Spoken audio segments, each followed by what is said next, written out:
Mazmur 63 ayat 1 sampai 8, 3, 2, 1. Mazmur Daud ketika ia ada di padang gurun Yehuda. Ya Allah, Engkaulah Allahku, aku mencari Engkau. Jiwaku haus kepadamu, tubuhku rindu kepadamu, seperti tanah yang kering dan tandus, tiada air. Demikianlah aku memandang kepadamu di tempat kudus, sambil melihat kekuasaanmu dan kemuliaanmu. Sebab kasih setiamu lebih baik daripada hidup. Bibirku akan memegahkan Engkau. Demikianlah aku mau memuji Engkau seumur hidupku, dan menaikkan tangan demi namamu. Seperti dengan lemak dan sumsum jiwaku dikenyangkan, dan dengan bibir yang bersorak-sorai mulutku memuji-muji. Apabila aku ingat kepadamu di tempat tidurku, merenungkan Engkau sepanjang kawal malam, sungguh Engkau telah menjadi pertolonganku, dan dalam naungan sayapmu aku bersorak-sorai. Amin. Ya, terima kasih. Silakan duduk kembali, saudara-saudara yang kekasih dalam Tuhan Yesus. Puji Tuhan, malam ini saya ingin bicara dengan satu tema, yaitu pribadi penyembah akan kemana. Ya. Nah, saya sedang mau bicara tentang satu pribadi, yaitu Daud. Ya, Daud ini kita semua tahu dari sekolah minggu, dia adalah pengembala kambing domba. Ya, kalau kita perhatikan dengan baik, Daud ini adalah seorang anak muda yang tertolak dalam keluarga. Bayangkan Samuel, seorang pejabat. Bahkan kalau kita teliti Alkitab, itu Samuel itu dia punya jabatan yang luar biasa. Dia seorang imam, dia seorang nabi, dan dia seorang hakim. Dapat dikatakan mungkin selain Tuhan Yesus cuma Samuel yang punya jabatan 3 seperti ini.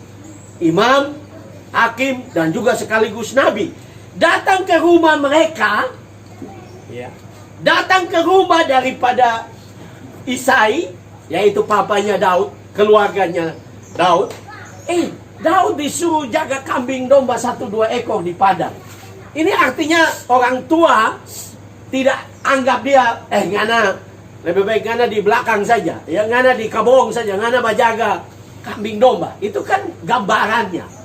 Artinya Daud dari muda itu dia tertolak. Tetapi yang luar biasa kita baca dalam Alkitab bahwa Daud pada akhirnya dia menjadi raja. Apa yang menyebabkan Daud membawa perubahan? Saya percaya bahwa karena Daud adalah seorang yang tahu untuk menyembah Tuhan. Amin. Dan dia menjadi pribadi penyembah. Itu sebabnya saya membuat pertanyaan, pribadi penyembah ini akan kemana? Nah, beberapa waktu yang lalu saya lupa status siapa, tapi saya perhatikan itu, ini pasti dari Guaria, ya. Karena statusnya begini, ya. Guaria adalah tempat orang Papua yang seperti diabaikan, ya. Saya baca status itu, ya, karena terbuka aja kan, Guaria ini kan diakui bahwa inilah tempat orang Papua di Maluku Utara kan, dan sepertinya diabaikan. Ada yang status begitu. Nah, mungkin keadaan-keadaan seperti itu membuat kadang-kadang kita menjadi minder, kita tidak percaya diri. Tapi saya mau katakan kepada saudara bahwa tidak peduli apapun situasi saudara, Tuhan punya rencana yang besar bagi kita. Amin. Nah, saya waktu menulis khotbah ini saya ingat seorang yang cukup terkenal di dunia bernama Martin Luther King. Kalau saudara mungkin pernah baca, Martin Luther King adalah seorang negro, ya, seorang Afrika. Nah, kalau kita baca sejarah Amerika, orang negro itu dibawa dari Afrika menjadi budak, ya, diperlakukan dan memang begitu. Nah, kemudian pada waktu Martin Luther King hidup, dia seorang pendeta. Dia lihat bahwa memang orang Afrika itu diperlakukan semena-mena, dianggap enteng. Itu sebabnya zaman dulu itu di Amerika, itu orang negro dengan orang bule itu tidak boleh naik satu bis. Kalau orang bule sudah masuk ke bis, orang nego tidak boleh naik. Orang nego tidak boleh sekolah sama-sama dengan orang bule.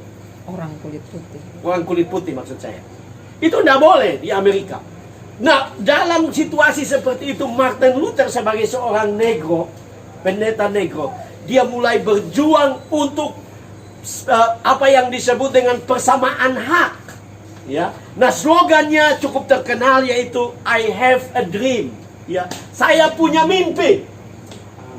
Satu waktu orang Afrika akan ada di sekolah yang sama dengan orang kulit putih. Orang Afrika akan ada di tempat yang sama, punya kedudukan yang sama di parlemen, ya. Dan perjuangannya memang pada akhirnya dia dibunuh, Martin Luther King. Tapi slogannya I have a dream, bahwa satu waktu akan ada persamaan hak. Dan dalam sejarah membuktikan bahwa pada akhirnya Amerika mensahkan. Kalau saudara memang mungkin generasi sekarang beda dengan kalau zaman saya itu masih rame tuh, ya. Kan ada lagunya Westlife, I have a dream, I have a dream, ya. Nah kadang-kadang saudara lagu-lagu itu punya pesan. Itu sebabnya saudara orang muda juga boleh dengar semua lagu menurut saya, ya. Tetapi juga harus lagu yang benar. Amin. Jangan nyanyi lagu jadikan aku kekasih gelapmu. Ini kekasih yang terang saja susah, apalagi kekasih gelap. Maaf tapi saya ingat ada mahasiswa dulu di Unsrat anak Papua, dia bilang ini penghinaan ini. Masa kekasih gelap itu pasti yang kekasih gelap itu orang Papua itu. Karena dia orang Papua, tapi dia bikin itu jadi guyon, ya. Jadikan aku yang kedua. Ini yang satu aja pertama saya setengah mati memang. Nah, saudara harus punya mimpi yang besar. Karena saya percaya Tuhan punya rencana yang besar buat kita semua. Amin. Mau saudara orang apa, suku apa, lahir di mana, Tuhan punya rencana yang besar. Amen. Saya sempat lihat judul video, saya tidak sempat nonton. Tapi judulnya luar biasa, ya. Di situ judul video itu adalah seorang negro ditolak di satu bank di Amerika dan dia marah dan dia beli semua bank itu. Itu baru betul, ya. Jangan kalau kita diperlakukan tidak adil, ditolak, dianggap enteng, kemudian mau bunuh diri, gantung diri di pohon tomat. Aneh. Saya dan saudara adalah pribadi yang spesial. Amin. Amin. Amin. Amin. Bilang temanmu di sebelah, ngana spesial sekali. Ngana spesial. Spesial. Amin. Ya. Spesial kita. Saya dan saudara diciptakan Tuhan spesial. Ya. Nah, saya belajar daripada Daud. Ada dua hal yang kita bisa belajar dari Daud. Yang pertama, pribadi penyembah akan kemana, yaitu tidak peduli kita hidup di padang gurun. Ya. Karena kalau saudara baca ayat tadi yang kita baca, Daud menulis di padang gurun Yehuda. Orang seringkali berbicara tentang padang gurun itu adalah gambaran dari situasi, dan memang itu betul. Kalau saudara pernah tinggal di padang gurun itu, ya, atau padang pengembalaan, siang panas sekali, malam dingin sekali. Ya. Itu gambaran dari padang gurun yang gampang untuk berubah. Ya. Nah, kadang-kadang mungkin kita tidak tinggal di padang gurun, kita ada di rumah, tapi kita punya hidup seperti gampang sekali untuk berubah. Hidup ini tidak pasti. Siang lain, malam lain, ya. Nah, anak-anak muda harusnya menjadi orang-orang yang kuat. Amin. Tadi dalam doa saya sudah katakan, di dalam dirimu orang muda ada kekuatan Allah. Amin. Itu sebabnya orang muda jangan galau. Ya. Daud seorang yang hidup di padang gurun, hidup setiap hari di padang pengembalaan, bukan satu peternakan besar, hanya 2-3 kambing domba yang dia gembalakan. Tapi Daud selalu percaya bahwa dia punya Allah yang besar. Amin. Amin. Allah punya rencana yang besar bagi hidupnya. Yang penting adalah dia percaya bahwa dia adalah orang pilihan Allah. Amin. Itu sebabnya saudara perhatikan bahwa waktu dia pergi mengantar makanan kepada saudara-saudaranya di dalam 1 Samuel pasal 17, ada Goliat yang muncul. Daud tidak takut. Amin. Padahal dia bukan tentara, harusnya dia bilang, ngana, kalian sudah tanggung jawab, kita mau pulang. Yang penting kita antar makanan, kita mau pulang. Ya. Tapi Alkitab mengatakan bahwa Daud bilang, saya yang akan lawan dia. Amin. Ya. Kenapa? Karena tidak peduli saudara lahir di mana. Yang paling penting saudara yakin bahwa saudara adalah orang pilihan Tuhan. Amin. Amin. Tepuk dada saudara dan berkata, saya orang pilihan Saya Tuhan. orang pilihan. Kita ini orang pilihan Tuhan. Amin. Tidak perlu model saudara seperti apa. Ya, benar. Ya, jangan lihat kaca dan kecewa. Kenapa saya hitam, ya? Hitam itu unik karena tidak ada orang bilang putih manis, selalu hitam manis. Ya. Ya, jadi lihat kaca, bilang saya spesial. Amin. Amin. Karena saudara lihat saja, saya yang bicara dengan saudara pun sebenarnya tidak lengkap-lengkap juga kan. Sampai umur semua 55 tahun, sudah jalan 55 nih. Sampai sekarang belum bisa bilang R. Ya. Lalu saya pikir, kenapa Tuhan? Kan orang bilang kalau tidak bisa bilang R itu kan lidah pendek toh. Karena Tuhan kenapa tidak tarik sedikit? Kalau kita bilang begitu kan. Saudara yang 1 meter kotor kan bilang, ih bagaimana? Coba kita tinggi sedikit kan. Saudara, saya sudah khotbah itu di kaum muda daerah ya. Saya bilang kalau saudara pendek 1 meter kotor itu bersyukur. Ya. Karena biasanya orang 1 meter kotor itu pendek, itu orangnya cerdik. Ya. Cerdik. Lihat Sakeus. Waktu mau lihat Yesus tidak bisa karena dia pendek, dia naik pohon. Tidak ada satupun di antara orang Israel pada waktu itu pengen naik pohon untuk lihat Yesus. Sakeus. Kenapa dia cerdik? Karena ternyata orang pendek itu otaknya dengan hatinya dekat. Cuman 1-2 jingkat. Jadi dia cepat tersambung begitu ya. Nah, tidak peduli, saya senang dengan satu ungkapan. Ya. Dia ungkapan yang bagus. Dia bilang begini, tidak peduli saudara lahir di mana. Ya, ada orang bilang Pak Pendeta kita ini dulu lahir di para-para di Kebong. Itu bukan masalah. Ya, benar. Ya, saudara mau lahir di rumah sakit ya Jakarta juga sama aja kok, lahir kan tidak masalah. Ungkapan itu bilang begini, yang paling penting engkau mati di mana. Saudara mengerti? Maaf, saya tidak mengecilkan Guaria, memang sampai malam ini listrik belum masuk Guaria, calon belum masuk. Tapi Pak Pendeta kita cuma lahir di Guaria, itu bukan masalah. Ya. Amin. Masalahnya engkau mati di mana. Ya.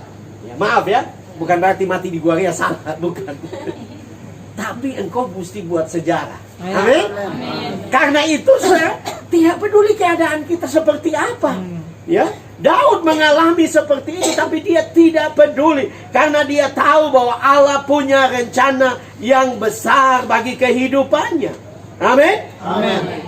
Dan dia terus maju, dia terus berjuang, ya. Itu sebabnya saudara harus menjadi pribadi yang terbuka untuk membawa perubahan. Amin.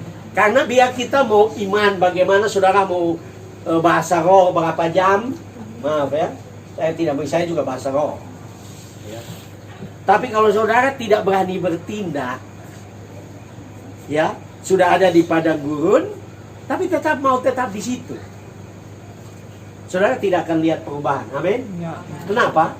Mujizat hanya terjadi apabila kita keluar dari situasi kita. Keluar dari apa yang disebut dengan zona aman kita. Ya, Petrus bisa jalan di atas air. Cuma satu-satunya manusia yang bisa jalan di atas air adalah Petrus, betul? Atau saudara ada pengagum yang lain seperti Mak Lampir bisa lari. Itu trik pelet, ya. Hanya Petrus. Tapi kenapa Petrus bisa jalan di atas air? Saya mau kalau pergi surga nanti saya mau tanya Petrus dulu, bagaimana rasanya jalan dia. Saya tidak mau cari tahu Mak Lampir, karena pasti Mak Lampir tidak ada di surga. Bagaimana rasanya? Tapi saudara harus tahu bahwa Petrus bisa jalan di atas air oleh karena dia keluar dari perahu. Ya. Amin. Betul? Ya. Cuma saya tidak aja nanti besok naik perahu keluar dari perahu ke jalan. Ya, itu mau cari mati tuh. Apalagi tahu berenang ya. Ya. Tapi kalau saudara mau keluar, itu sebabnya kalau saudara ada kesempatan ya untuk keluar, ada tawaran berangkat ke Jakarta, berangkat. Ya, benar. Saudara, ini saya cerita ini karena saya alami itu tahun 90 itu dari kampung saya tidak pernah ada yang pergi ke Jawa. Zaman itu orang naik kapal, saya sepanjang hidup saya di kampung saya hampir dikatakan tidak ada yang naik kapal. Tapi waktu waktu tahun 90 saya berani keluar dari kampung pergi ke Jawa. Bayangkan kalau saya tidak keluar dari kampung saya dan pergi ke Jawa, saya tidak dapat putri cantik seperti ini. Amin. Ya. Enggak, karena bagaimana saya bisa ketemu Ibu Christine kalau saya tidak keluar? Ya. Betul enggak? Ya. Itu betul. Kalau saudara mungkin mimpi bule, tapi mau tinggal di Gua Ria terus. Memang bule kadang-kadang datang. Tapi mungkin yang sampai Gua Ria cuma bule sisa. Mesti keluar. Ya? Amin. Ini Ibu pembina ya. Ibu Siane ini kan ada di Belanda. Bunda. Nah, Bunda ya. Bunda Siane kan ada di Belanda kan? Orang bilang, ada yang bilang, karena enggak usah bawa pulang oleh-oleh, yang penting bawa pulang bule. Ya. Nah, kenapa?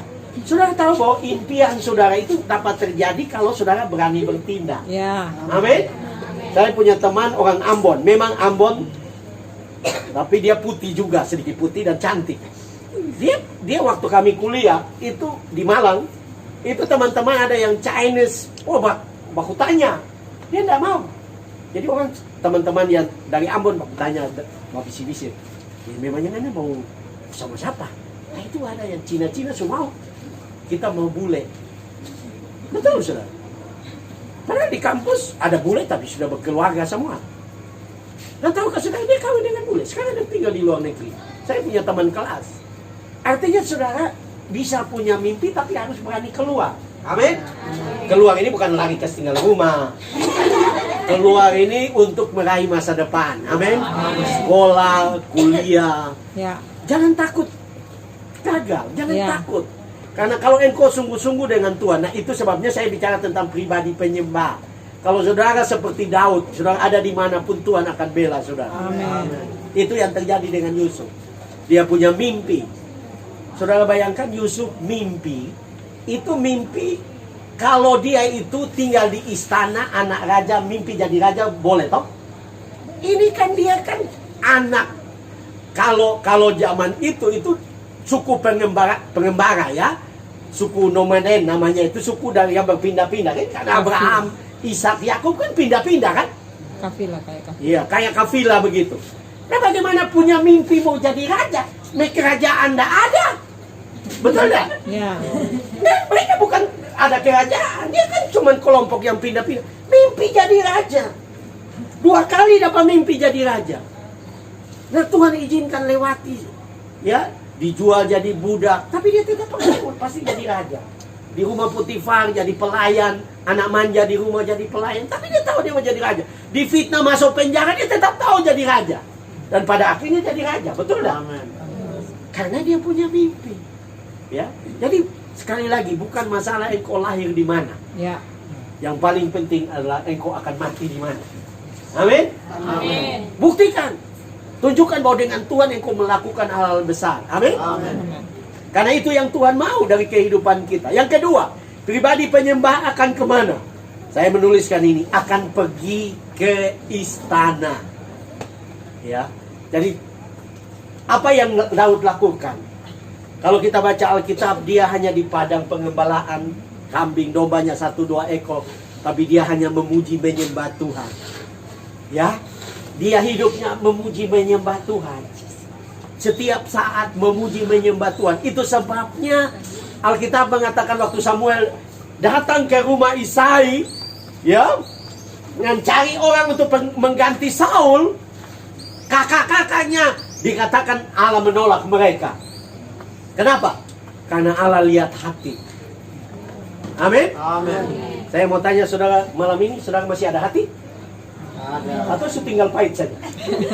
Karena ada orang bilang begitu, hati sudah ada, dia tinggal pahit saja. Ya, saudara masih punya hati kan? Hati yang mengasihi Tuhan, Amin. cinta Tuhan. Ya, saya melihat saudara luar biasa. Saya memuji bukan karena mertua saya. Saudara punya gembala, ya, Oma Gembala ini luar biasa, cinta Tuhan, mendoakan saudara setiap pagi. Ya. Artinya tugas kita hanya sungguh-sungguh dengan Tuhan. Amin. Amin. Amin. Sungguh-sungguh dengan Tuhan. Jangan lihat keadaan, jangan lihat situasi. Saudara mimpi besar, banyak berdoa, banyak menyembah Tuhan. Sekarang teknologi menolong kita. Ya, jangan saudara, saya sendiri pakai YouTube untuk menyembah Tuhan 1 jam setiap hari. Dari voice, itu ada Voice of Worship. Kalau saudara cek, tulis di YouTube itu akan muncul. Kami sekeluarga 1 jam menyembah Tuhan. Ya, mungkin saudara tidak tahu main musik, pakai aja HP saudara. Di kamar menyembah Tuhan, memuji Tuhan. Mulai belajar, amin. Baca Alkitab. Saya kenapa Tuhan panggil saya? Karena waktu saya belum pergi ke sekolah tinggi, tiap hari itu 5 pasal. Ya, 1 hari saya baca. Saya begitu jatuh cinta dengan Tuhan, menyembah Tuhan, memuji Tuhan. Saya waktu tadi saudara-saudara ibadah, saya datang, saya duduk, saya ingat waktu saya masih anak muda di kampung. Ya, itu rumah kami sangat sederhana, tapi saya kumpul bukan anak muda seperti saudara, anak-anak remaja, anak-anak sekolah minggu. Tapi kalau kami menyembah Tuhan, itu hadirat Tuhan sampai semua hancur hati menangis. Dan saya percaya itu persiapan Tuhan untuk saya dipanggil oleh Tuhan. Mulai cinta Tuhan. Nah, repotnya, saya mau bilang kepada saudara, seringkali, karena saya juga lahir dalam keluarga miskin, sangat miskin. Rumah saudara di sini lebih bagus-bagus dari rumah saya. Dulu waktu saya masih di kampung. Ya, saudara, kita sudah miskin, kehidupan tidak jelas, tambah kita menjadi nakal. Mau jadi apa? Betul tidak? Betul. Bagaimana Tuhan mau bawa ke istana, kita sendiri tidak siapkan diri? Bagaimana siapkan diri? Tidak susah, cari Tuhan sungguh-sungguh. Amin. Berdoa. Amin. Apa cita-citamu? Berdoa. Ya. Karena tidak ada yang mustahil bagi Tuhan. Amin. Bahkan orang-orang sukses adalah orang-orang yang hidupnya penuh dengan tantangan, Ya. penuh dengan penderitaan. Nah, itu juga terjadi dengan Daniel. Kalau kita baca kitab Daniel, Daniel, Sadrak, Mesak, dan Abednego. Nah, saya bangga karena ada Mesak di situ. Marga saya Mesak, artinya keluarga saya. Ya, tapi saudara bayangkan, dibuang pada zaman itu jadi tawanan perang, itu jadi budak. Ya. Budak itu tidak ada harapan. Saudara bukan budak. Ya. Tapi Daniel, Sadrak, Mesak, dan Abednego sungguh-sungguh dengan Tuhan. Mereka taat kepada Tuhan, taat kepada firman Tuhan. Dan gampang buat Tuhan promosi kan? Betul? Amin. Gampang. Gampang. Promosi dari Tuhan itu sepele. Ya. Yang penting kita sungguh-sungguh. Amin. Amin. Anak-anak muda Guaria, saya tidak tahu nama saudara, tapi yang saya dorong saudara adalah saudara cinta Tuhan. Amin. Sungguh-sungguh dengan Tuhan. Amin. Ya, karena saya pikir saudara sangat kenal karena juga datang dari sini, ya. Karena kaum muda saya beberapa dulu waktu saya gembala di Nazaret, saudara tahu Ed kan? Ed Butuan. Itu dia sungguh-sungguh di gereja itu tiap saat, bahkan karena gereja zaman saya itu masih buka papan itu paling rajin anak itu. Juga anak kita ya dari Aldi. sini Guaria, Aldi. Ya, itu anak-anak yang sungguh-sungguh cinta Tuhan. Ya. Kalau Tuhan mau angkat itu tidak ada yang mustahil. Amin. Yang penting saudara sungguh-sungguh dengan Tuhan. Nah, itu yang terjadi dengan Daud. Ya.